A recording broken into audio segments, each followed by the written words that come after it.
Umeshawahi kuniona mahali? Kuona kwa TV. Mama Dila na watoto wadogo hawa wakuje.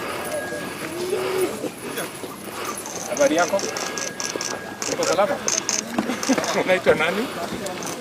Mama Dylan. How are you, Mama Dylan? Very good. Unaishi hapa? Hello. How are you, my friend? Huyu anaitwa nani? Dylan. Habari yako? Uko salama? Na huyu mngwana mwenyewe. Dila ni mwenyewe. Very good. Hello. Habari? Very good. Very good. Very good. Very good. So hii barabara imekuwa mahali.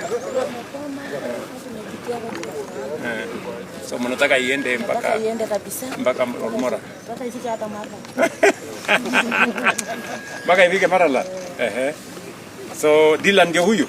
Mama Dylan. Very good. Wewe saidia kama 50,000 nipatie huyu mama. Sasa jipanga. Okay. Lakini mbona Dylan anajaenda shule? Leo alitinga shule. Nasema the president anakuja. Lazima nione deke. Dylan, uliamua leo shule hapana ungoje? Ndio upatane na mimi. Very good. Very good. Very good. Very good. Very good. So wapi mzee? Ameenda huko maneno. Nenda kusikiza maneno. Lakini wewe ndio umepata bahati, umepatikana hapa nyumbani. Okay, Mama Dylan. Thank you. Umeshawahi kuniona mahali? Kuona kwa TV. Mama Dila na jina yako unaitwa nani? Naitwa Rebecca Akali. Akali. Okay. Kutoka Isiolo. Okay, Rebecca. Thank you. Haya.